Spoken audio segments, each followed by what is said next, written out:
ಇವತ್ತಿನ ಸಂದೇಶ ಭಾಗ ನನಗೆ ದೇವರು ಕೊಟ್ಟಿರೋ ಒಂದೇ ಒಂದು ವಾಕ್ಯ, ನಂಬಿಕೆಯಲ್ಲಿ ನಾವು ಜೀವಿಸಿದ್ರೆ, ನಂಬಿಕೆಯಲ್ಲಿ ನಾವು ನಿಂತರೆ ದೇವರು ನಮ್ಮ ಜೀವಿತದಲ್ಲಿ ಮಾಡಬೇಕಾದ ಅದ್ಭುತ ಕಾರ್ಯಗಳು ನಮ್ಮ ಜೀವಿತದಲ್ಲಿ ಮಾಡ್ತಾರೆ. ನಮ್ಮ ಯಾವುದು ಅಸಾಧ್ಯವೋ ಅದು ದೇವರಿಂದ ಎಲ್ಲವೂ ಸಾಧ್ಯವಾಗುತ್ತೆ. ಆದರೆ ನಾವು ಏನಾಗಿರಬೇಕು? ನಂಬಿಕೆ ಇರಬೇಕು. ಯಾವ ಥರ ನಂಬಿಕೆ ಇರಬೇಕು? ಏನು ಥರ ನಂಬಿಕೆ ಇರಬೇಕು? ನಂಬಿಕೆಯಲ್ಲಿ ಯಾವ ಥರ ನಾವು ಜೀವಿಸಬೇಕು? ಅದೆಲ್ಲ ಹಾಲೆಯಲ್ಲಿ ಸುತ್ತ ದೇವರ ವಾಕ್ಯದಲ್ಲಿ ಮಾತಾಡೋಣ. ಒಂದು ವಾಕ್ಯ ಓದೋಣ. ಇಬ್ರೂಸ್ ಚಾಪ್ಟರ್ ಇಬ್ರು ಬರೆದ ಪುಸ್ತಕ 11ನೇ ಅಧ್ಯಾಯದ 6ನೇ ವಾಕ್ಯ.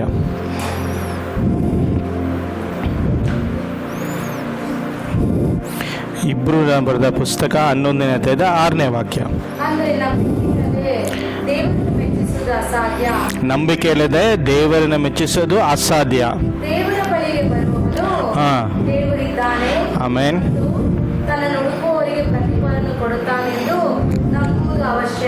ಆಮೆನ್. ಹಾಲೆಲೂಯಾ. ನಂಬಿಕೆ ಮೊದಲೇ ಫಸ್ಟ್ ಫೌಂಡೇಶನ್ ಏನಾಗಿದೆ? ದೇವರು ಇದ್ದಾರೆ, ನಿಜವಾದ ದೇವರು ಇದ್ದಾರೆ, ಆತನ ಹುಡುಕಿದಾಗ ನಮಗೆ ನಿಜವಾದ ಬಿಡುಗಡೆ ನಮಗೆ ಸಿಗುತ್ತೆ ಅಂತ ನಾವು ನಂಬಲ ಪಡಬೇಕು. ಯಾವಾಗ ನಾವು ನಂಬಿಕೆ ಇಟ್ಟು ನಾವು ಹಾಲೆಲೂಯಾ ಸೂತ್ರ ದೇವರ ಮೇಲೆ ನಂಬಿಕೆ ಇಟ್ಟು ನಾವು ಜೀವಿಸ್ತಿರೋ ಆವಾಗ ನಮ್ಮ ಜೀವಿತದ ಎಲ್ಲ ಕಾರ್ಯಗಳು ಅದ್ಭುತವಾಗಿ ನಡೆಯುತ್ತೆ. ನಂಬಿಕೆ ಇಲ್ಲದೆ ನಾವು ಏನು ದೇವ್ರನ್ನ ಮೆಚ್ಚಿಸೋಕ್ಕಾಗಲ್ಲ. ಪ್ರತ್ಯೇಕವಾಗಿ ದೇವರು ಹೊಸ ದಲ್ಲಿ ದೇವರು ಏನು ಹೇಳಿದ್ದು? ಶಿಷ್ಯಂದರಿಗೆ ಹೆದರಬೇಡ, ಅಂಜಬೇಡ, ನಂಬಿಕೆ ಇರಲಿ ಅಂತ ಅನೇಕ ಸತಿ ಸತ್ಯವೇದದಲ್ಲಿ ದೇವರು ಸ್ವತಃ ಯೇಸುವಿನ ಅನೇಕ ಸತಿ ಮಾತಾಡಿದ್ದಾರೆ. ನಂಬಿಕೆ ಇರಲಿ, ಕಳವಳ ಪಡಬೇಡ, ನಂಬಿಕೆ ಇರಲಿ, ಕಳವಳ ಪಡಬೇಡ, ನಂಬಿಕೆ ಇರಲಿ ಅಂತ ಅನೇಕ ಸತಿ ಸ್ವತಃ ಯೇಸುವೆ ನಮ್ಮ ಹಾಲೆಲೂಯಾ ಸ್ತೋತ್ರ ತನ್ನ ಶಿಷ್ಯನ ಬಗ್ಗೆ ದೇವರು ಮಾತಾಡಿದ್ದಾರೆ. ನಂಬಿಕೆ ಅಂದರೆ ನಿಜವಾದ ದೇವರು ಇದ್ದಾರೆ, ನಾವು ದೇವರನ್ನ ಹುಡುಕಿದ್ರೆ ನಮಗೆ ತಕ್ಕ ಉತ್ತರ ನಮಗೆ ಸಿಗುತ್ತೆ ಅಂತ ನಾವು ಅರ್ಥ ಮಾಡ್ಕೊಬೇಕು. ಆವಾಗ ನಮ್ಮ ಜೀವಿತದಲ್ಲಿ ಅದ್ಭುತ ನಡೆಯುತ್ತೆ, ಆವಾಗ ನಮ್ಮ ಜೀವಿತದಲ್ಲಿ ಆಶೀರ್ವಾದಗಳು ಕಾಣುತ್ತೆ. ನಂಬಿಕೆ ಅಂದರೆ ಹಾಲೆಲೂಯಾ ಸ್ತೋತ್ರ ನಮಗೆಲ್ಲರಿಗೂ ಗೊತ್ತಿರೋದು ಅಬ್ರಾಮನು. ನಮಗೆ ಮೂಲ ಪಿತೃನಾದ ಯಾರಾಗಿದ್ದಾರೆ? ಅಬ್ರಾಮನಾಗಿದ್ದಾನೆ. ಅಬ್ರಾಮನು ಚರಿತ್ರೆ ನೋಡಬೇಕಾದ್ರೆ ಈತನು 100 ವರ್ಷ ದಾಟೋಗಿದೆ, 100 ವರ್ಷ ಆಗಿದೆ, 90 ವರ್ಷ 99 ಇಯರ್ಸ್ ಅವನಲ್ಲಿ ಜೀವಿಸ್ತಾ ಇರ್ಬೇಕಾದ್ರೆ ಅವ್ನು 99 ವರ್ಷದಲ್ಲಿ ಅವನಿಗೆ ಮಗುನೇ ಇಲ್ಲ. ಆದರೂ ದೇವರು ಅವನಿಗೆ ಏನು ಮಾಡಿದ್ರು? ಹಾಲೆಲೂಯಾ ಸ್ತೋತ್ರ ವಾಗ್ದಾನ ಮಾಡಿದ್ರು. ನಿನ್ನ ಸಂತತಿ ಹಾಲೆಲೂಯಾ ಸ್ತೋತ್ರ ನಕ್ಷತ್ರ ಆಗಿ ಯಾವ ಥರ ನಕ್ಷತ್ರ ಇರುತ್ತೋ ಅದೇ ಥರ ನಿನ್ನ ಸಂತತಿಗಳು ಅದೇ ಥರ ಇರುತ್ತೆ ಅಂತ ದೇವರು ವಾಗ್ದಾನ ಮಾಡಿದ್ದಾರೆ. ಈ ವಾಗ್ದಾನ ನಡೆದಾಗ ಸಾರಳ ನೋಡಬೇಕಂದ್ರೆ ಆತನ ಆಗಿರ್ತಾಳೆ. ಹಾಲೆಲೂಯಾ ಸ್ತೋತ್ರ ಹಾಲೆಲೂಯಾ ಗರ್ಭನ ಏನು ಪ್ರೋಸೆಸ್ಸೇ ಇಲ್ಲ. ಹಾಲೆಲೂಯಾ ಸ್ತೋತ್ರ ಗರ್ಭದಲ್ಲಿ ಪ್ರೋಸೆಸ್ಸೇ ಇಲ್ಲ. ಅದೇ ಇಬ್ರು ಪುಸ್ತಕದಲ್ಲಿ 11 ಓದಮ್ಮ. 11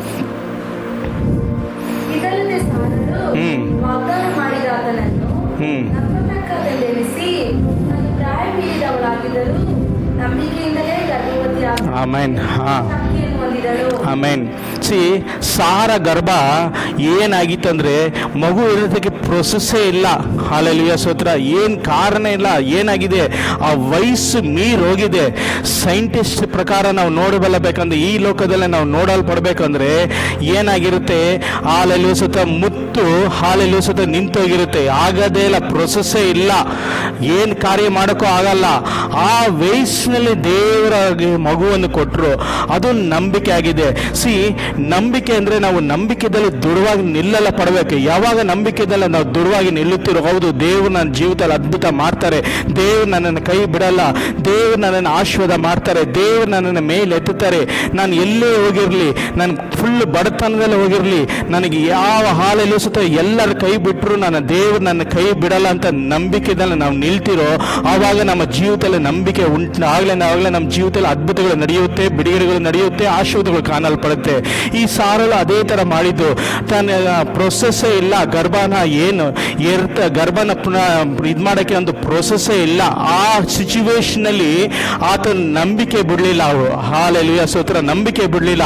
ನಂಬಿಕೆದಲ್ಲಿ ದೃಢವಾಗಿ ನಿಂತಾಗ ಏನಾಯಿತು? ದೇವರು ಹಾಲೆಲೂಯಾ ಸ್ತೋತ್ರ ಒಟ್ಟಿನಲ್ಲಿ ಮಗು ಹುಟ್ಟಂಗೆ ದೇವರು ಅದ್ಭುತ ಮಾಡಿದ್ರು. ಹಾಲೆಲೂಯಾ ಸ್ತೋತ್ರ. ಯಾವಾಗ 90 ವರ್ಷದಲ್ಲಿ ಈ ಒಂದು ಸಿಚುವೇಶನಲ್ಲಿ ಎಲ್ಲರೂ ಹೆಣ್ಮಕ್ಳಿಗೂ ಗೊತ್ತು, 40 ವರ್ಷ 45 ವರ್ಷ ಆದ್ಕೊಳ್ಳೆ ಮಗು ಆಗಲ್ಲ ಅಂತ ಡಾಕ್ಟರ್ ಪ್ರಯತ್ನ ಮಾಡ್ತಾರೆ, ರಿಪೋರ್ಟ್ ಬರ್ಕೊಟ್ಬಿಡ್ತಾರೆ.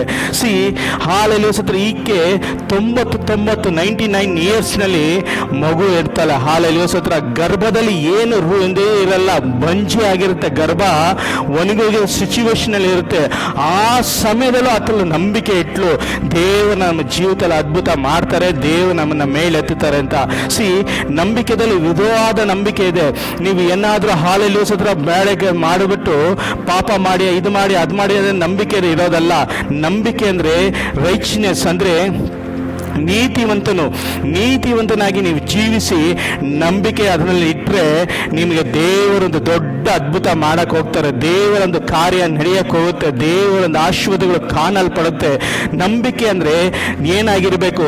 ರೈಚ್ನೆಸ್, ನೀತಿವಂತನಾಗಿರ್ಬೇಕು. ನಾವು ನೀತಿವಂತನಾಗಿ ಜೀವಿಸಬೇಕು, ನೀತಿವಂತನಾಗಿ ನಾವು ಬದುಕಿ ಆವಾಗ ದೇವರ ನಾವು ಹುಡುಕಿ ದೇವರ ಮೇಲೆ ನಂಬಿಕೆ ಇಟ್ಟರೆ ನಮ್ಮ ಕಾರ್ಯಗಳೆಲ್ಲ ದೇವರ ಅದ್ಭುತವಾಗಿ ನಡೆಸ್ತಾರೆ, ನಮ್ಮ ಕಾರ್ಯಗಳೆಲ್ಲ ಬಿಡುಗಡೆ ಕೊಡ್ತಾರೆ. ಎಕ್ಸಾಂಪಲು, ಯೋಸೇಫನು ಸೆರೆಮನೆಯಲ್ಲಿ ಇರ್ತಾನೆ, ಪ್ರಿಸನ್ನಲ್ಲಿ ಇರ್ತಾನೆ. ಹಾಲೆಲೂಯ ಸತ್ರ ಒಂದೇ ಒಂದು ರಾತ್ರಿ ದೇವರು ಅವನ ಸೆರೆಮನೆಯಿಂದ ಪ್ರಧಾನ ಮಂತ್ರಿಯಾಗಿ ಮಾರ್ಪಡಿಸಿದ್ರು. ಹಾಲೆಲೂಯ ಸತ್ರ ಏನಿದ್ದ? ಜೈಲಿನಲ್ಲಿದ್ದ. ಸೆರೆಮನೆಯಿಂದ ಏನಾಗಿದೆ? ಒಂದು ಪ್ರಧಾನ ಮಂತ್ರಿ ಆದ. ಎಲ್ಲಿ? ಒಂದೇ ಒಂದು ರಾತ್ರಿನಲ್ಲಿ ದೇವರು ಮಾರ್ಪಡಿಸಿದ್ರು. ಅವನು ಏನಾಗಿದ್ದ? ನೀತಿವಂತನಾಗಿದ್ದ. ಅವನು ಯಾವ ತಪ್ಪು ಮಾಡಲಿಲ್ಲ, ಯಾವ ಪಾಪವನ್ನು ಮಾಡಲಿಲ್ಲ. ಸೆರೆಮನೆಯಲ್ಲಿ ಹಾಕಲ್ಪಟ್ಟ ಅವನು ಸೆರೆಮನೆಯಲ್ಲಿದ್ದ. ಒಂದೇ ಒಂದು ರಾತ್ರಿ ಸಾಕು ದೇವರು ನಮ್ಮ ಜೀವಿತದಲ್ಲಿ ಅದ್ಭುತ ಮಾಡಕ್ಕೆ. ಅದು ನಂಬಿಕೆ ಆಗಿರಬೇಕು. ಹಾಲೆಲೂಯ ಸ್ತೋತ್ರ. ಇವತ್ತು ನೀವು ಸಿಚುವೇಶನ್ ಎಲ್ಲೇ ಹೋಗಿರ್ಬೋದು, ಪೂರ ಹಾಲೆಲೂಯ ಸ್ತೋತ್ರ, ನನ್ನ ಕೈನಲ್ಲಿ ಯಾರು ಇಲ್ಲ, ನನ್ನ ಸಾಲದಲ್ಲಿ ಇದ್ದೀನಿ, ನನ್ನ ಮೇಲೆ ಎದ್ದೋಳಕ್ಕಾಗಲ್ಲ, ನನ್ನ ಜೀವಿತ ಮುನ್ಗೋಯ್ತು, ನನ್ನ ಜೀವಿತ ಮೇಲೆ ಎದ್ದೋಳಕ್ಕಾಗಲ್ಲ, ನನಗೆ ಯಾರ ದಿಕ್ಕು ಅಂತ ಹಾಲೆಲೂಯ ಸ್ತೋತ್ರ ಜೀವಿಸ್ತಾ ಇರ್ಬೇಕಾದ್ರೆ ದೇವರ ಮೇಲೆ ನಂಬಿಕೆ ಇಟ್ಟಾಗ ದೇವರು ಒಂದೇ ಒಂದು ರಾತ್ರಿ ಸಾಕು ದೇವರು ನಿನ್ನ ಜೀವಿತಲ್ಲೇ ಅದ್ಭುತ ಮಾಡಕ್ಕೆ.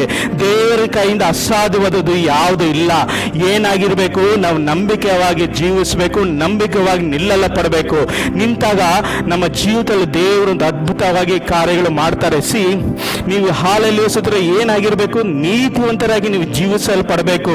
ನೀವು ಎಷ್ಟೇ ಬಡತನದಲ್ಲಿ ಇರಲಿ, ಎಷ್ಟೇ ಹಾಲೆಲೂಯ ಸ್ತೋತ್ರ ಇರದಲ್ಲಿ ಇರಲಿ, ಒಂದು ಘೋರವಾದ ಈ ಪಾಪದಲ್ಲೋ, ಘೋರವಾದ ಶಾಪದಲ್ಲೋ, ಘೋರವಾದ ಇದರಲ್ಲಿ ಇದ್ದಾಗ ನೀತಿವಂತನಾಗಿ ನಾವು ಜೀವಿಸಲ್ಪಡಬೇಕು, ನೀತಿವಂತವಾಗಿ ನಿಲ್ಲಲ್ಲ ಪಡಬೇಕು.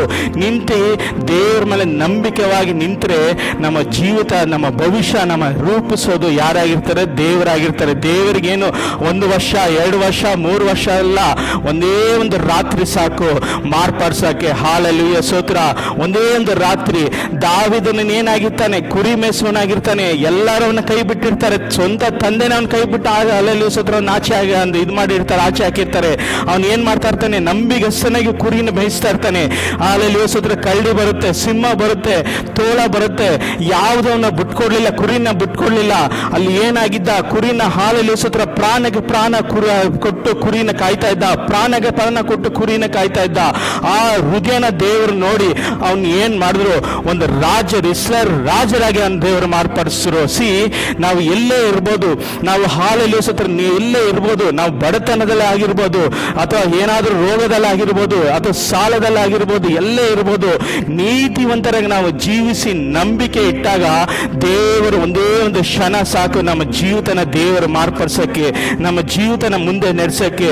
ದೇವರಿಂದ ಅಸಾಧ್ಯವಾದ ಕಾರ್ಯಗಳು ಯಾವುದೂ ಇಲ್ಲ. ಹಾಲೆಲೂಯ. ದೇವರಿಂದ ಅಸಾಧ್ಯವಾದ ಕಾರ್ಯಗಳು ಒಂದೂ ಇಲ್ಲ. ಇನ್ನು ಕೆಲವರು ನಂಬಿಕೆ ಹೆಂಗಿರುತ್ತೆ ಅಂದರೆ ಪ್ರಾರ್ಥನೆ ಮಾಡ್ತಾರೆ, ದೇವ್ರ ಬಗ್ಗೆ ಕೇಳ್ತಾರೆ, ದೇವರೇ ನನಗೆ ಈ ಹಾಲೆಲೂಯ ಸ್ತೋತ್ರ ನಂಬಿಕೆ, ನನಗೆ ಈ ನಂಬಿಕೆ ಆಗುತ್ತಾ? ನಾನು ಪ್ರಾರ್ಥನೆ ಮಾಡಿ ಹಾಲೆಲೂಯ ಸ್ತೋತ್ರ ನಾನು ಆ ಜಾಬ್ಗೆ ಹೋಗ್ಬೇಕು. ಆ ಜಾಬ್ಗಾಗಿ ಕೆಲವರು ಪ್ರಾರ್ಥನೆ ಮಾಡ್ತೀರಾ, ಪ್ರಾರ್ಥನೆ ಮಾಡಿ ಹೃದಯದಲ್ಲಿ ಏನು ಮಾಡ್ತೀರಾ? ಕಳವಳ ಪಡ್ತೀರಾ, ನನಗೆ ಸಿಗುತ್ತಾ ಇಲ್ಲ, ಸಿಗುತ್ತಾ ಇಲ್ಲ. ಯಾವ ಥರ ಯಾಕೋಬನ ಯಾವ ಥರ ಹೇಳ್ತಾರೆ ಗೊತ್ತಾ? 1ನೇ ಅಧ್ಯಾಯದ 6ನೇ ವಾಕ್ಯ ಓದೋಣ. ಯಾಕೋಬನ ಪುಸ್ತಕದಲ್ಲಿ 1ನೇ ಅಧ್ಯಾಯದ 6ನೇ ವಾಕ್ಯ.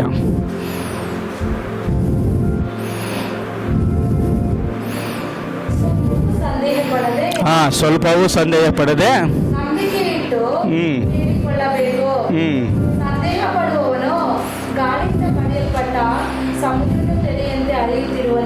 ಆಮೆನ್. ಹಲ್ಲೆಲೂಯ. ಆ ಮನುಷ್ಯನು ತಾನು ಕರ್ತನಿಂದ ಏನಾದರೂ ಹೊಂದುವೆನೆಂದು ಭಾವಿಸದೇ ಇರಲಿ, ಅವನು ಎರಡು ಮನಸ್ಸುಳ್ಳವನಾಗಿ ತನ್ನ ನಡತೆಲ್ಲ ಚಂಚಲನಾಗಿರುತ್ತಾನೆ. ಆಮೇನ್ ಹಾಲೆಲೂಯಾ. ಸಿ, ಕೆಲವೊಂದು ಪ್ರಾರ್ಥನೆ ಮಾಡ್ತೀರಾ, ಕೆಲವೊಂದು ಪ್ರಾರ್ಥನೆದಲ್ಲಿ ಉತ್ತರ ಕೇಳ್ತೀರಾ. ಉತ್ತರ ಕೇಳಿದಾಗ ಏನಾಗಿರುತ್ತೆ, ನಂಬಿಕೆ ದೃಢವಾಗಿ ನೀವು ನಂಬಿಕೆ ಬೆಳಬೇಕು, ನಂಬಿಕೆನಲ್ಲಿ ನಿಲ್ಲಲ್ಲ ಪಡಬೇಕು. ನಂಬಿಕೆನ ನಿಲ್ಲಲ್ಲ ಪಟ್ಟಾಗ ನೀವು ಯಾವಾಗ ಸಂಶಯ ಪಡ್ತೀರೋ, ಸಮುದ್ರದಲ್ಲಿ ಅಲೆಗಳು ನೋಡಿದ್ದೀರಲ್ಲ, ಸಮುದ್ರದ ಅಲೆಗಳು ಹೆಂಗ್ ಬರುತ್ತೆ, ಗಾಳಿ ಯಾವ ಥರ ರಭಸವಾಗಿ ಬರುತ್ತೋ ಅದೇ ಥರ ಅಲೆಗಳು ಬರುತ್ತೆ. ಅಲೆಗಳು ಬಂದಾಗ ಏನಾಗುತ್ತೆ, ನಮ್ಗೆ ಆಗುತ್ತೋ ಇಲ್ಲೋ ಆಗುತ್ತೋ ಇಲ್ಲೋ ಆಗುತ್ತೋ ಇಲ್ಲೋ ಅಂದಾಗ ದೇವರ ಉತ್ತರ ನಿಮ್ಗೆ ಕೊಡೋದೇ ಇಲ್ಲ. ಅವು ನೀವು ಪ್ರಾರ್ಥನೆ ಮಾಡಿದವೆಲ್ಲಕ್ಕೂ ದೇವರ ಉತ್ತರನೇ ಕೊಡಲ್ಲ. ನಂಬಿಕೆ ಯಾವ ಥರ ಇರಬೇಕಂದ್ರೆ, ನೀನು ಪ್ರಾರ್ಥನೆ ಮಾಡಿದಾಗ ದೇವ್ರ ಬಳಿಗೆ ಕೇಳಿದಾಗ, ದೇವರೇ ನನಗೆ ಇದೊಂದು ಜಾಬ್ ಬೇಕು, ದೇವರೇ ನನಗೊಂದು ಈ ಕೆಲಸ ಬೇಕು, ದೇವರೇ ನನಗೊಂದು ಈ ಕಾರ್ಯ ಮಾಡಬೇಡ ಪಡಬೇಕು, ದೇವರೇ ನನಗೆ ಇದೆಲ್ಲ ನಡೆಯಲ್ಲ ಪಡಬೇಕು, ಈ ವಿಷಯದಲ್ಲಿ ನನ್ನ ಜಯವನ್ನು ಕೊಡು, ಈ ವಿಷಯದಲ್ಲಿ ನನಗೊಂದು ಅದ್ಭುತ ಮಾಡುವಂತ ಯಾವಾಗ ನೀವು ಪ್ರಾರ್ಥನೆ ಮಾಡಿ ದೇವರ ಬಗ್ಗೆ ಕೇಳ್ತಿರೋ, ನಂಬಿಕೆಯಲ್ಲಿ ದೃಢವಾಗಿ ನಿಂತಾಗ ದೇವರ ಕಾರ್ಯಗಳ ಜೀವಿತದಲ್ಲಿ ನೆರವೇರುತ್ತೆ. ಸಿ, ದೇವರು ಯಾರಿಗೂ ಪಶ್ಚಾತ್ತಾಪ ಪಡಲ್ಲ, ಯಾರನ್ನು ಒಂದು ಕೆಳಗೆ ಒಂದು ಮೇಲೆ ಅಂತ ನೋಡಲ್ಲ. ದೇವರು ಎಲ್ಲರನ್ನು ಒಂದೇ ಥರ ನೋಡುವ ದೇವ್ರ ಕರ್ತನಾಗಿರ್ತಾನೆ. ದೇವರು ಯಾರನ್ನು ಹಾಲೆಲ್ಲ ಸುತ್ರ ಒಬ್ಬರನ್ನ ಪಶ್ಚಾತ್ತಾಪ ಪಡಲ್ಲ. ಒಬ್ರು ಒಂದು ಕೆಳಗೆ, ಇನ್ನೊಬ್ರು ಮೇಲೆ, ಇನ್ನೊಬ್ರು ಇದಂತ ದೇವ್ರು ಆ ಥರ ನೋಡೋದೇ ಇಲ್ಲ. ದೇವರು ನೋಡೋದು ಎಲ್ಲರನ್ನೂ ಒಂದೇ ಆಗಿರ್ತಾರೆ. ನೀನು ಎಷ್ಟೇ ಆಗಿರಲಿ, ನೀನು ಏನೇ ಆಗಿರಲಿ, ಎಲ್ಲರನ್ನೂ ಒಂದೇ ನೋಡೋದು ದೇವರು. ಸಿ, ಮತ್ತಾಯ ಬರೆದ ಪುಸ್ತಕದಲ್ಲಿ 7ನೇ ಅಧ್ಯಾಯದ 9ನೇ ವಾಕ್ಯ ಏನು ಹೇಳ್ತಾ ಗೊತ್ತಾ, ನೀವು ಹಾಲೆಲ್ಲ ಸುತ್ತ ದ್ರೋಹಿ ಆಗಿದ್ರು ನಿಮ್ಮ ಮಕ್ಕಳಿಗೆ ಹಾಲೆಲ್ಲ ಸುತ್ತ ಒಂದು ಮಗು ನಿಮ್ಮ ಮಕ್ಕಳನ್ನ ಊಟ ಕೇಳಿದಾಗ ನೀವು ಏನು ಮಾಡ್ತೀರಾ, ಊಟ ಕೊಡದೆ ಕಲ್ಲನ್ನ ಕೊಡ್ತೀರಾ? ಇಲ್ಲ. ನೀವು ದ್ರೋಹಿ ಆಗಿ ನೀವು ಹಾಲೆಲ್ಲ ಸುತ್ತ ಈ ಲೋಕದಲ್ಲಿ ಇದ್ದಾಗ ನೀವು ಮಕ್ಕಳಿಗೆ ಏನು ಕೊಡಬೇಕಂತ ನಿಮ್ಗೆ ಗೊತ್ತಿರುತ್ತೆ, ಚೆನ್ನಾಗಿರುತ್ತೆ. ಅದೇ ಪರಲೋಕದಾದ ತಂದೆ, ನಾವು ಹಾಲೆಲ್ಲ ಸುತ್ತ ಏನಾಗಿರ್ತೀರಿ, ಒಂದು ಕಪಟ ಉಳಿದು ಒಂದು ಇದು ಮಾಡಿ ನಾವು ಇದ್ದಾಗ ನಮ್ಮ ಪರಲೋಕವಾದ ತಂದೆ ಏನಾಗಿರ್ತಾನೆ, ಅತಿ ನೀತಿ ಸ್ವರೂಪನಾಗಿರ್ತಾನೆ. ಆತನು ನಿಮಗೆ ಏನು ಕೇಳಿದ ಅದು ಕೊಡದೇ ಇರ್ತಾರ. ಹಾಲೆಲೂಯಾ. ವಾಕ್ಯ ಓದೋಣ, ವಾಕ್ಯದಲ್ಲಿ ಕ್ಲೀನಾಗಿದೆ. ಮತ್ತಾಯ ಬರೆದ ಸುವಾರ್ತೆ 7ನೇ ಅಧ್ಯಾಯದ 9ರಿಂದ 11 ವಾಕ್ಯ ಓದಮ್ಮ.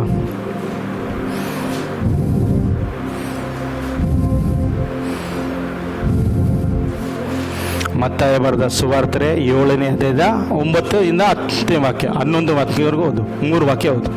ಈಗ ಯಾವನಾದರೂ ರೊಟ್ಟಿ ಕೇಳುವ ಮಗನಿಗೆ ಕಲ್ಲನ್ನು ಕೊಡುವನೇ? ನೀನು ಕೇಳಿದರೆ ಅವನು ಕೊಡುವನೇ?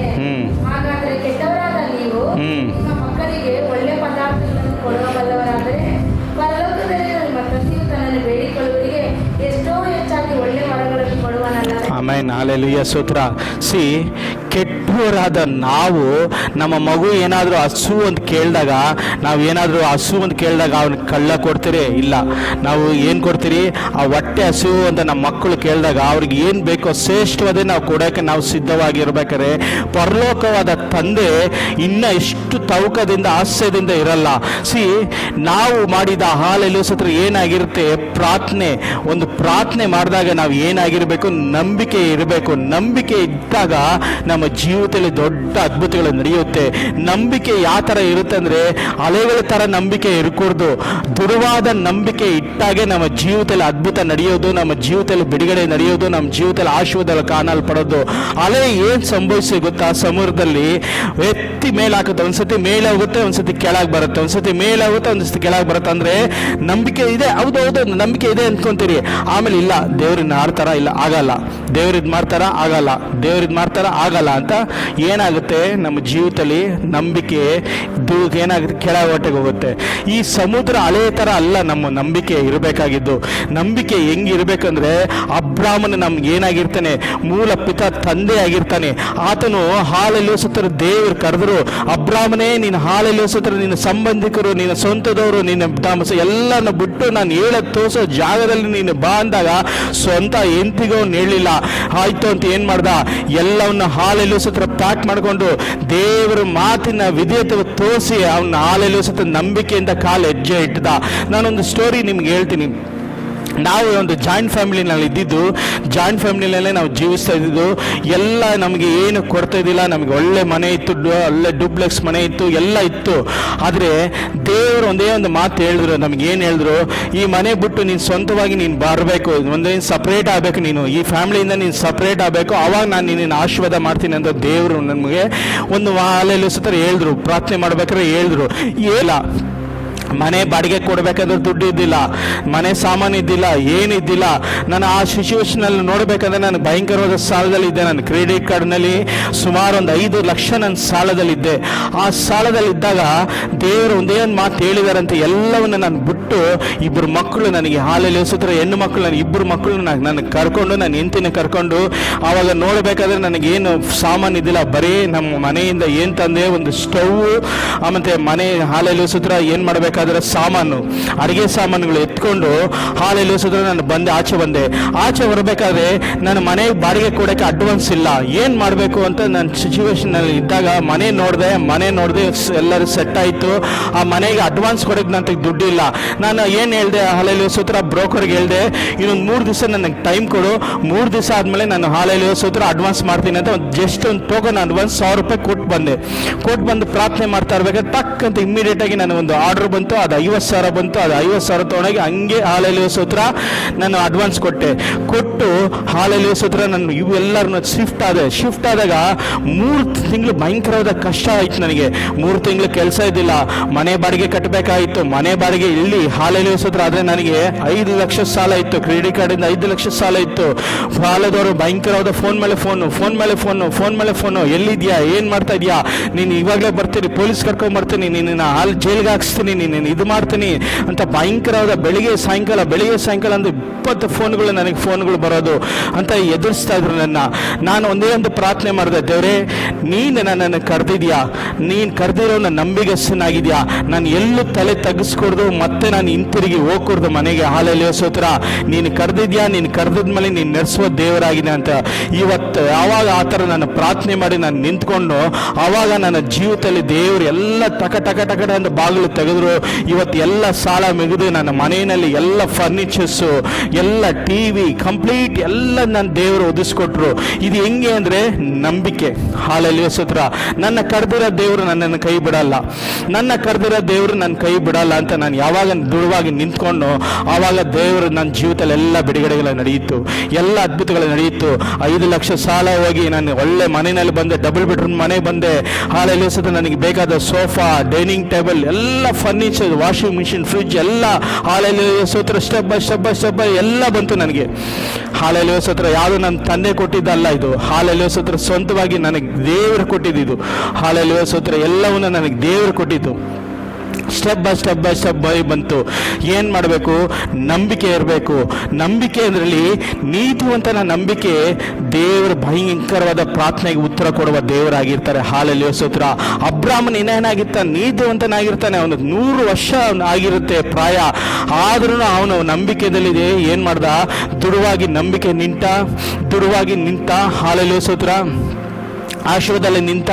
ಅವನ ಜೀವಿತದಲ್ಲಿ ಏನಾಯ್ತು? ಇವತ್ತು ಯಾರೇ ಕೇಳಲಿ, ಅಬ್ರಾಮನ ಮೂಲ ಪಿತೃನು ಅಂತ ಹೇಳಾಗೆ ಹಾಲಲ್ಲಿ ಸೂತ್ರ ದೇವರ ಒಂದು ಚರಿತ್ರೆ ಬರೆದ್ರು.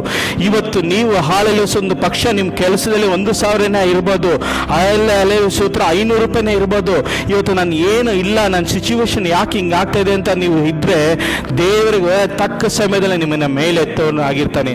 ಒಂದೇ ಒಂದು ರಾತ್ರಿ ಸಾಕು ನಿಮ್ಮ ಚರಿತ್ರನ ಬದಲಾಯಿಸೋಕ್ಕೆ, ಒಂದೇ ಒಂದು ರಾತ್ರಿ ಸಾಕು ನಿಮ್ಮ ಜೀವಿತನ ಬದಲಾಯಿಸೋಕ್ಕೆ.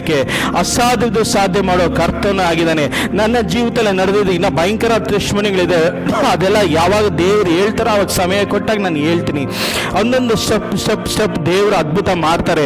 ಏನಾಗಿರ್ಬೇಕು? ನಾವು ನೀತಿವಂತನಾಗಿ ದೇವರ ಮೇಲೆ ನಂಬಿಕೆ ಇಟ್ಟಾಗ ನಮ್ಮ ಜೀವಿತದಲ್ಲಿ ದೇವರೊಂದು ದೊಡ್ಡ ಅದ್ಭುತಗಳು ಮಾಡ್ತಾರೆ, ಬಿಡುಗಡೆಗಳು ಮಾಡ್ತಾರೆ. ದೇವರಿಗೆ ಅಸಾಧ್ಯವಾದದ್ದು ಯಾವುದೂ ಇಲ್ಲ. ಯೋಸೇಫನ ಜೀವಿತದಲ್ಲಿ ಮಾಡೋಂಥ ದೇವರು ನಿಮ್ಮ ಜೀವಿತದಲ್ಲಿ ಮಾಡಲ್ವಾ? ಖಂಡಿತ ಮಾಡ್ತಾರೆ. ನೀವು ಎಲ್ಲೇ ಇರ್ಬೋದು, ಸಾಲದಲ್ಲೇ ಹೋಗಿರ್ಬೋದು, ಒಂದು ಪಕ್ಷ ನಿಮ್ಮ ರೋಗನ ಬಾಧಿಸ್ತಾ ಇರ್ಬೋದು, ಡಾಕ್ಟರ್ ರಿಪೋರ್ಟ್ ಹೇಳಿರ್ಬೋದು, ನೀನು ಬದುಕಲ್ಲ, ನೀನು 3 ದಿನದಲ್ಲಿ ನೀನು ಹಾಲಲ್ಲಿ ಸೂತ್ರ ಸಾಯ್ತೀಯ, ನೀನು ಮುಂದೆ ಬರಲ್ಲ ಅಂತ ಅನೇಕ ಡಾಕ್ಟರ್ ರಿಪೋರ್ಟ್ ಬರ್ದಿರ್ಬೋದು. ಆದರೆ ನನ್ನ ದೇವರು ಏನು ಹೇಳ್ತಾರೆ? ನಂಬಿಕೆ ಇರಲಿ ಮಗಳೇ, ನಾನು ನಿನ್ನನ್ನು ಗುಣಪಡಿಸ್ತೀನಿ, ನಾನು ನಿನ್ನನ್ನು ಆಶೀರ್ವಾದ ಮಾಡ್ತೀನಿ ಅಂತ ದೇವರು ಹೇಳಿದಾರ ಮೇಲೆ ಅದು ಮಾಡೇ ಮಾಡ್ತಾರೆ. ಹಾಲಲ್ಲಿ ಸೂತ್ರ ನನಗೊಂದೇ ಒಂದು ಚರಿತ್ರೆ ಹೇಳ್ಬಿಟ್ಟು ನಾನು ನಿಮ್ಗೆ ನಿಲ್ತ್ಕೊತೀನಿ. ನನಗೆ ಭಯಂಕರವಾದ ಸಂತೋಷ ಪಟ್ಟಿದ್ದು ಮಾರ್ಕನ ಬರೆದ ಸುವಾರ್ತೆ ಮಾರ್ಕನ ಬರೆದ ಸುವಾರ್ತೆ 5ನೇ ಅಧ್ಯಾಯದ 25ನೇ ವಾಕ್ಯ. ಇಲ್ಲಿ ನಿಮ್ಗೆಲ್ಲರಿಗೂ ಗೊತ್ತು, ಒಂದು ರಕ್ತ ಕುಸುಮ ರೋಗಿ, ಹಾಲೆಲೂಯ ಸ್ತೋತ್ರ, ಅಥವಾ ಏನಾಗಿರ್ತಾರೆ 12 ವರ್ಷದಿಂದ ಆತ ರಕ್ತ ಕುಸುಮ ರೋಗಿ ಬಾಧೆದಲ್ಲಿ ಬಿದ್ದಿರ್ತಾಳೆ, ಒಣಗುತ್ತಾ ಇರ್ತಾಳೆ. ಎಲ್ಲ ಡಾಕ್ಟರ್ ಕೈ ಬಿಟ್ಟಿರ್ತಾರೆ, ಎಲ್ಲರ ಕೈ ಬಿಟ್ಟಿರ್ತಾರೆ, ಸಂಬಂಧಿಕರು ಕೈ ಬಿಟ್ಟಿರ್ತಾರೆ, ತಂದೆ ತಾಯಿ ಕೈ ಬಿಟ್ಟಿರ್ತಾಳೆ. ಆತ ಒಂಟಿಯಾಗಿ ಜೀವಿಸ್ತಾ ಇರ್ತಾಳೆ. ಆತಳು ಭಯಂಕರವಾದ ಕಷ್ಟದಲ್ಲಿ ಹೋಗ್ತಾ ಇರ್ತಾಳೆ. 12 ವರ್ಷ ರಕ್ತ ಹಾಲೆಲೂಯ ಸ್ತೋತ್ರದಲ್ಲಿ ಬಿದ್ದಿರೋಳು ಕರ್ತೆ ಚರಿತ್ರೆ ನೋಡ್ಬೇಕಂದ್ರೆ, ಆಗಿನ ಕಾಲದಲ್ಲಿ ನೋಡ್ಬೇಕಾದಾಗ ಹಾಲೆಲೂಯ ಸ್ತೋತ್ರ ಏನಾಗಿರ್ತಾರೆ ಅಂದ್ರೆ ಸಪ್ರೇಟ್ ಆಗ್ಬಿಡ್ತಾರೆ. ಅವ್ನಿಗೆ ಏನ್ ಮುಟ್ರೂ ಅಶುದ್ಧ ಆಗುತ್ತೆ, ಅವ್ರು ಎಲ್ಲಿ ಹೋದ್ರೂ ಅಶುದ್ಧ ಆಗುತ್ತೆ. ಅಶುದ್ಧ ಅಂದ್ರೆ ಬೆಳಗಿಂದ ಸಂಜೆವರೆಗೂ ಅವರು ಹಾಲೆಲೂಯ ಸ್ತೋತ್ರ ಅಶುದ್ಧವಾಗಿರ್ತಾರೆ, ಬೆಳಗಿಂದ ಸಂಜೆವರೆಗೂ ಅವರು ಅಶುದ್ಧವಾಗಿರ್ತಾರೆ. ಸಂಜೆ ಸೂರ್ಯ ಹುಟ್ಟಿದ ಮೇಲೆ ಅವ್ರು ಸ್ನಾನ ಮಾಡಿ ಮತ್ತೆ ಮನೆಗೆ ಬರಬೇಕು. ಆ ಥರ ಸಿಚುವೇಶನ್ ಇದ್ದಾಗ ಆ ಒಂದು ಸಹೋದರಿ ಆ ಯೇಸು ಸ್ವಾಮಿನ ಹೋಗಿ ಕೇಳಲಿಲ್ಲ, ಯೇಸುವೆ ಅಂತ ಕೂಗ್ಲಿಲ್ಲ, ಯೇಸುವೆ ನನ್ನ ಗುಣ ಮಾಡಂತ ಕೂಗ್ಲಿಲ್ಲ. ಆತಲ್ಲಿ ಏನು ಮಾಡಿದ್ಲು, ಗುಂಪಿನಲ್ಲಿ ಹಾಲೆಲೂಯ ಸ್ತೋತ್ರ ಯಾರಿಗೂ ಗೊತ್ತಿಲ್ಲದೆ ಜಸ್ಟ್ ತನ್ನ ತುದಿ ಹಾಲೆಲೂಯ ಸ್ತೋತ್ರ ಯೇಸು ಸ್ವಾಮಿ ತುದಿ ವಸ್ತ್ರನ ಮುಟ್ಲು. ಅದು ನಂಬಿಕೆ. ಹಾಲೆಲೂಯ ಸ್ತೋತ್ರ. ಒಂದೇ ಒಂದು ವಸ್ತ್ರನ ಮುಟ್ಲು, ಆದರೆ ದೇವರು ಮರೆಯಲಿಲ್ಲ. ದೇವ್ರಿಗೆ ಏನು ಗೊತ್ತಾ, ಅಷ್ಟು ಜನ ಇದ್ರು ಹಾಲೆಲೂಯ ಗುಂಪಿನಲ್ಲಿ. ಯೇಸು ಸ್ವಾಮಿ ಎಲ್ಲೇ ಹೋದ್ರು ಎಲ್ಲರೂ ಶಿಷ್ಯಂದರು ಮುಂದೆ ಹೋಗ್ತಾ ಇದ್ರು, ಶಿಷ್ಯಂದ್ರು ಹಿಂದೆ ಬರೋರು, ಇನ್ನ ಕೆಲವರು ಮುಂದೆ ಹೋಗೋರು, ಇನ್ನ ಕೆಲವರು ಹಿಂದೆ ಬರೋರು, ಅವ್ರ ಜೊತೆ ಗುಂಪಾಗಿ ಜನಗಳು ಹೋಗೋರು. ಈ ಥರ ಹೋಗ್ತಾ ಇರಬೇಕಾದ್ರೆ ಈಕೆ ಯಾರಿಗಾದ್ರೂ ನೋಡಿದ್ರೆ ನೋಡಿದ್ರೆ ಇವಳು ನಾ ಸುಮ್ಮನೆ ಬಿಡ್ತಾ ಇದ್ದಿಲ್ಲ. ಏನು ಮಾಡ್ತಾ ಇದ್ರು, ಕಲ್ ತಂದು ಅಲ್ಲೇ ಹೊಡೆದು ಸಾಯಿಸೋಲ್ಲ, ಅಶುದ್ಧ ಅಂದ್ಬಿಟ್ಟು ಹೊಡೆದು ಅಲ್ಲೇ ಆಚೆ ಹಾಕ್ಬಿಡೋರು, ಅಲ್ಲೇ ಹೊಡೆದು ಸಾಯಿಸೋರು ಎಲ್ಲ. ಆದನಕ್ಕೆ ಏನು ಮಾಡಲು, ಧೈರ್ಯ ಮಾಡಲು, ನಾನು ಹಿಂಗೆ ಇದ್ದು ಬಿದ್ದು ಹಾಲೆಲೂಯ ಕೊರ್ಗಿ ಸಾಯಕ್ಕಿಂತ ಏನಾದರೂ ಒಂದು ಕಾರ್ಯ ಮಾಡೋಣ, ಯೇಸುವಿನ ತುದಿಯಾದರೂ ಯೇಸುವಿನ ವಸ್ತ್ರ ಮುಟ್ರೆ ಸಾಕು, ನನ್ನ ಜೀವಿತದಲ್ಲಿ ಏನಾದರೂ ಆಗುತ್ತೆ ಅಂದ್ಕೊಂಡು ಒಂದು ನಂಬಿಕೆ ಬಂದು ಆಕೆ ಹಾಲೆಲೂಯ ಮುಟ್ಟಿದಾಗ ಯೇಸು ಏನು ಹೇಳ್ತಾರೆ ಗೊತ್ತಾ, ನಿನ್ನ ನಂಬಿಕೆನೇ ಸ್ವಸ್ಥ ಆಯಿತು ಅಂತ ದೇವರು ಹೇಳ್ತಾರೆ. ಹಾಲೆಲೂಯ ಸ್ತೋತ್ರ. ಆ ಥರ ನಂಬಿಕೆ ನಮ್ಮ ಜೀವಿತದಲ್ಲಿ ಬರಬೇಕು. ಯಾವಾಗ ನಮ್ಮ ನಂಬಿಕೆ ನಮ್ಮ ಜೀವಿತದಲ್ಲಿ ಜೀವಿಸ್ತಿರೋ ದೊಡ್ಡ ಅದ್ಭುತ ಕಾರ್ಯಗಳು ನಮ್ಮ ಜೀವಿತದಲ್ಲಿ ನಡೆಯಕ್ಕೆ ಹೋಗುತ್ತೆ, ದೊಡ್ಡ ಬಿಡುಗಡೆಗಳು ನಡೆಯಕ್ಕೆ ಹೋಗುತ್ತೆ. ದೇವರಿಂದ ಅಸಾಧ್ಯವಾದದ್ದು ಒಂದೂ ಇಲ್ಲ. ಹಾಲೆಲೂಯ ಸ್ತೋತ್ರ. ಬೈಬಲಲ್ಲಿ ನೋಡಿ, ದೇವರಿಂದ ಅಸಾಧ್ಯವಾದದ್ದು ಒಂದೂ ಇಲ್ಲ. ಲೂಕನ ಬರೆದ ಸುವಾರ್ತೆಯಲ್ಲಿ ನಿಮ್ಗೆ 1ನೇ ಅಧ್ಯಾಯದ 7ನೇ ವಾಕ್ಯದಲ್ಲಿ ನೋಡ್ಬೋದು, ಆ 2 ವಾಕ್ಯದಲ್ಲಿ ನೋಡ್ಬೋದು, nothing is impossible to the god ಅಂತಾರೆ. ಹಾಲೆಲೂಯ ಸ್ತೋತ್ರ. ದೇವರಿಂದ ಅಸಾಧ್ಯವಾದ ಕಾರ್ಯಗಳು ಯಾವುದೂ ಇಲ್ಲ. ನಮ್ಮಿಂದ ಅದು ಏನಾಗುತ್ತೆ, ಅಸಾಧ್ಯವಾಗುತ್ತೆ, ಆದರೆ ದೇವರಿಂದ ಅಸಾಧ್ಯವಾದ ಯಾವುದೂ ಇಲ್ಲ. ನೀವು ಎಲ್ಲೇ ಇರಲಿ ಸಿಚುವೇಶನ್ನು, ನೀವು ಮುನ್ಗೋಯ್ತು ಅಂತ ನೀವು ತಿಳ್ಕೊಂಡಿರ್ತೀರಾ, ನನ್ನ ಜೀವಿತ ಮೇಲೆ ಎತ್ತಲಾದ ತಿಳಿರ್ತೀರಾ, ಆದರೆ ದೇವರ ಹಾಲೆಲೂಯ ಸ್ತೋತ್ರ ಒಂದೇ ಒಂದು ರಾತ್ರಿ ಸಾಕು ನಿನ್ನ ಹಾಲೆಲೂಯ ಸ್ತೋತ್ರ ದರಿದ್ರನ್ನ ಸಿಂಹಾಸನ ಮೇಲೆ ಕುಣಿಸೋಕೆ ಸಾಮರ್ಥ್ಯ ಉಳ್ಳವರು ಯಾರಾಗಿರ್ತಾರೆ, ನಮ್ಮ ದೇವರಾಗಿರ್ತಾರೆ. ನಿನ್ನ ಹಾಲೆಯಲ್ಲಿ ಬಡತನದಲ್ಲಿ ಆಗಿರ್ಬೋದು, ಪೂರ್ಣ ಬಡತನದಲ್ಲಿ ನೀನು ನಿಂತಿರ್ಬೋದು, ಪೂರ್ಣದಲ್ಲಿ ಏನು ನಿನಗೆ ಆಹಾರ ಇಲ್ದಾಗೆ ಇರ್ಬೋದು, ಆದರೆ ದೇವರು ಒಂದೇ ಒಂದು ರಾತ್ರಿ ನಿನ್ನ ಸೆರೆಮನೆಯಲ್ಲಿ ಕರ್ಕೊಂಡೋಗಿ ದೇವ್ರು ಕುಣಿಸ್ಬಿಡ್ತಾರೆ. ಹಾಲೆಲೂಯ ಸ್ತೋತ್ರ. ದೇವರಿಂದ ಅಸಾಧ್ಯವಾದದ್ದು ಯಾವುದೂ ಇಲ್ಲ, ಎಲ್ಲ ಕಾರ್ಯಗಳು ಮಾಡ್ತಾರೆ. ಕಣ್ಣುಗಳು ಮುಚ್ಚೋಣ, ಪ್ರಾರ್ಥಿಸೋಣ. ಇವತ್ತು ಒಂದು ಪಕ್ಷ ನೀವು ಎಲ್ಲಾದರೂ ಏನಾದರೂ ಹಾಲೆಲೂಯ ಸ್ತೋತ್ರ ಜೀವಿಸ್ತಾ ಇದ್ದೀರಾ, ರೋಗದಿಂದ ಜೀವಿಸ್ತಾ ಇದ್ದೀರಾ, ಸಾಲದಿಂದ ಜೀವಿಸ್ತಾ ಇದ್ದೀರಾ, ಅಥವಾ ಬಡತನದಲ್ಲಿ ಜೀವಿಸ್ತಾ ಇದ್ದೀರಾ, ನನಗೆ ಯಾರ ದಿಕ್ಕಿಲ್ಲಪ್ಪ, ನನಗೆ ಯಾರ ದಿಕ್ಕು ಅಂತ ನೀವು ಹಾಲೆಲೂಯ ಸ್ತೋತ್ರ ಅನ್ಕೊತಾ ಇರ್ಬೋದು, ಆದರೆ ದೇವರಿಗಿಂತ ಅಸಾಧ್ಯವಾದದ್ದು ಒಂದೂ ಇಲ್ಲ. ಜಸ್ಟ್ ನಾವು ಏನು ಮಾಡಬೇಕು, ನಂಬಿಕೆ ಇಡಲ ಪಡಬೇಕು.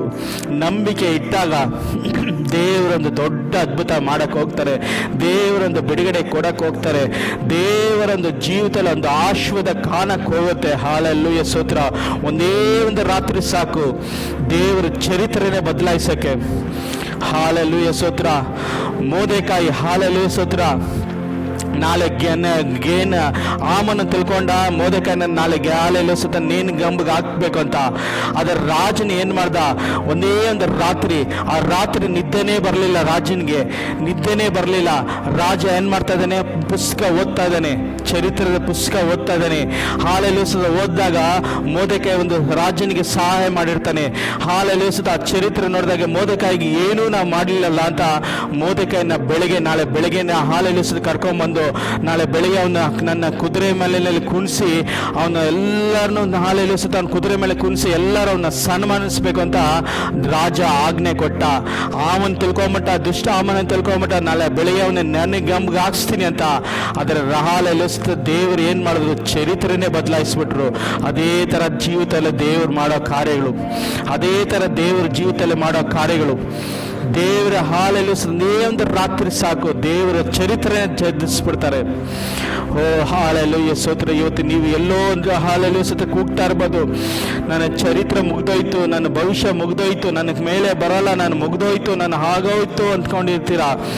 ದೇವ್ರು ಹೇಳ್ತಾ ಇದ್ದಾರೆ ಹಾಲೆಲೂಯ ಸ್ತೋತ್ರ, ಮಗನೇ ನಿನ್ನ ನಂಬಿಕೆನೇ ನಾನು ಎಲ್ಲ ಗುಣಪಡಿಸ್ತೀನಿ. ನಿನ್ನ ನಂಬಿಕೆ ಇಟ್ಟರೆ ಸಾಕು, ನನ್ನ ಹಾಲೆಲೂಯ ಸ್ತೋತ್ರ ಅದ್ಭುತ ಮಾಡೋನು. ನಿನ್ನ ನಂಬಿಕೆ ಇಟ್ಟರೆ ಸಾಕು, ಅದ್ಭುತ ಮಾಡೋನು. ಇವತ್ತು ನಂಬಿಕೆ ಇಟ್ಟರೆ ದೇವರ ಮೇಲೆ, ನಂಬಿಕೆ ಇಟ್ಟಾಗ ದೇವರೊಂದು ದೊಡ್ಡ ಕಾರ್ಯಗಳು ನಿಮ್ಮ ಜೀವಿತದಲ್ಲಿ ನಡೆಯಕ್ಕೆ ಹೋಗುತ್ತೆ. ಹೌದಪ್ಪ, ನೀನೊಂದು ದೊಡ್ಡ ಅದ್ಭುತ ಮಾಡಿದ್ಕಾಗಿ ಸ್ತೋತ್ರ, ಬಿಡುಗಡೆ ಕೊಟ್ಟಿದ್ಕಾಗಿ ಸ್ತೋತ್ರ, ಮಹಿಮೆ ಕೊಟ್ಟಿದ್ಕಾಗಿ ಸ್ತೋತ್ರ ಮಾಡ್ತೀನಿ. ಎಲ್ಲ ಹಾಲೆಲೂಯ ಸ್ತೋತ್ರ. ಆಶ್ವದ ನೀನು ಮಾಡುವ ಕರ್ತನೆ, ಬಿಡುಗಡೆ ಕೊಡುವ ಕರ್ತನೆ ನೀನಾಗಿದ್ಯಾ. ನೀನು ಅದ್ಭುತ ಮಾಡಿ ಬಿಡುಗಡೆ ಕೊಟ್ಟನೆಸ್ಸು, ನಿನ್ನ ಮಹಿಮೆ ಚೆಲ್ಲಿಸ್ಲಿ, ಬಿಡುಗಡೆ ಚೆಲ್ಲಿಸ್ಲಿ, ಅದ್ಭುತಗಳು ಚೆಲ್ಲಿಸ್ಲಿ. ನೀನು ಹತ್ರ ಮಾಡಿ ಬಿಡುಗಡೆ ಕೊಟ್ಟಿದ್ಕಾಗಿ ಸ್ತೋತ್ರ, ಮಹಿಮೆ ಕೊಟ್ಟಿದ್ಕಾಗಿ ಸ್ತೋತ್ರ. ಎಲ್ಲವನ್ನ ಯೇಸು ಕ್ರಿಸ್ತನ ನಾಮದಲ್ಲಿ ಬೇಡುತ್ತಂದೆ.